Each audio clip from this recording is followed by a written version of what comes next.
ಸ್ನೇಹಿತರೆ, welcome back to content circle ಕೆ. ಬನ್ನಿ, ಇವತ್ತು ನಿಮಗೊಂದು ಅದ್ಭುತವಾದ ಒಂದು ದೃಶ್ಯ ತೋರಿಸ್ತೀನಿ. ನಮ್ಮ ತೋಟದ CCTVನಲ್ಲಿ ಸೆರೆಯಾದ ಕಳ್ಳತನದ ದೃಶ್ಯ ನೋಡಿ. ಇಲ್ಲಿ ಕಳ್ಳರು ಹಿಂದ್ಗಡೆಯಿಂದ ಬೇಲಿ ಹಾರಿ ಬಂದು ಎಲ್ಲ ತೋಟದಲ್ಲಿ ಹುಡುಕಿದ್ದಾರೆ. ಸುಮಾರು 7:30 ಗಂಟೆಯಷ್ಟೊತ್ತು ಸಾಯಂಕಾಲ ತೋಟವನ್ನು ಹೊಕ್ಕಿ ಹಿಂದ್ಗಡೆಯಿಂದ ಬೇಲಿ ಮೂಲಕ ಎಲ್ಲ ಹುಡುಕಾಡಿದ್ದಾರೆ. ಸುಮಾರು ಇವರು 25 ನಿಮಿಷಗಳ ಕಾಲ ಇದನ್ನು ಮಾಡಿದ್ದಾರೆ ನೋಡಿ. ಒಬ್ಬನ ಕೈಯಲ್ಲಿ ಬಂದೂಕಿದ್ದಂಗಿದೆ ನೋಡಿ. ಇವರೆಲ್ಲ ಹೇಗೆ ನೋಡಿ ಎಲ್ಲ ಇದು ಮಾಡ್ತಾಯಿದ್ದಾರೆ.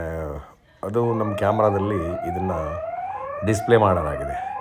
ಅದು ಯಾವುದಾದ್ರೂ ಹ್ಯೂಮನ್ ಬಾಡಿ ಡಿಟೆಕ್ಟ್ ಮಾಡಿದ ತಕ್ಷಣ ಈ ಥರ ನಮಗೆ ಕಳಿಸ್ಕೊಡ್ತದೆ. ಹ್ಯೂಮನ್ ಬಾಡಿ ಡಿಟೆಕ್ಟೆಡ್ ಅಂತ ನೋಡಿ. ಯಾವ ಥರ ಕಳ್ಳರು ಹೋಗ್ತಾಯಿದ್ದಾರೆ ನೋಡಿ. ಮರಕ್ಕೆಲ್ಲ ಯಾವ ಥರ ಇದು ಮಾಡ್ತಾಯಿದ್ದಾರೆ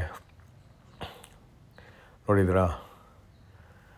ಇದನ್ನು ಈ ಕಳ್ಳರು ಅತ್ಯಂತ ಲೀಲಾಜಾಲವಾಗಿ ಮಾಡ್ತಾಯಿದ್ರು. ಅಲ್ಲಿ ಏನಿಲ್ಲ, ಆದ್ದರಿಂದ ಅವರಿಗೆ ನಾವೆಲ್ಲ ಬೆಳೆ ಎಲ್ಲ ತೆಗೆದಿದ್ದೀವಲ್ಲ, ಆದ್ದರಿಂದ ಅವ್ರಿಗೇನು ಸಿಕ್ಕಿಲ್ಲ.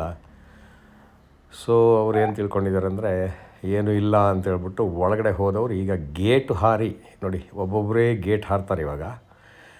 ಗೇಟು ಹಾರಿ ನೋಡಿ ಬಂದ ಒಬ್ಬ. ತಲೆಗೆ ಇದು ಹೆಡ್ಲೈಟು ಇದು ಹಾಕ್ಕೊಂಡಿದ್ದಾನೆ, ಬ್ಯಾಟ್ರಿ ನೋಡಿ.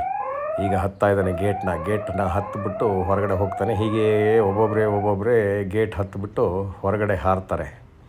ನಾನೇನು ಮಾಡಿದೆ, ಮರುದಿನ ಹೋಗಿ ಪೊಲೀಸ್ ಕಂಪ್ಲೇಂಟು ಕೊಟ್ಟಿದ್ದೀನಿ.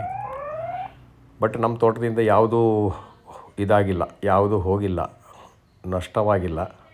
ಆದರೆ ಇವರು ಹುಡುಕಾಡಿದ್ದಾರೆ ಈ ಕಳ್ಳರು. ಅಂದರೆ ಕ್ಯಾಮ್ರಾ ಯಾವ ರೀತಿ ಕೆಲಸ ಮಾಡ್ತಾಯಿದೆ ಅಂತ ತೋರಿಸ್ತಾ ಇದ್ದೀನಿ ನಿಮಗೆ. ಈ ಥರ ನೋಡಿ.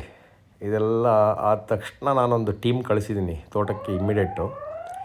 ಅವರೆಲ್ಲ ಹುಡುಕಾಡಿದ್ದಾರೆ. ಅದರ ವಿಡಿಯೋನು ಇದರಲ್ಲೇ ಜಾಯಿನ್ ಮಾಡಿದ್ದೀನಿ. ನಿಮಗೇನಾದರೂ ಹೈಪ್ ಇದ್ದರೆ ಹೈಪ್ ಕೊಡಿ, ಇದನ್ನು ಲೈಕ್ ಮಾಡಿ ಈ ವಿಡಿಯೋನ ನೋಡಿ. ಇಷ್ಟೊಂದು ಜೋರಾಗಿ ಕಳ್ಳರು ಯಾವ ಥರ ಧೈರ್ಯವಂತರಾಗಿ ಇದಕ್ಕೆ ಬಂದಿದ್ದಾರೆ ನೋಡಿ. ಕ್ಯಾಮ್ರಾ ಇದ್ರೂ ಅವರಿಗೆ ಅಲ್ಲಿ ಬಂದ ಮೇಲೆ ಗೊತ್ತಾಯಿತು ಈ ಕ್ಯಾಮ್ರಾ ಸೈರನ್ ಮಾಡುತ್ತೆ ಅಂತ.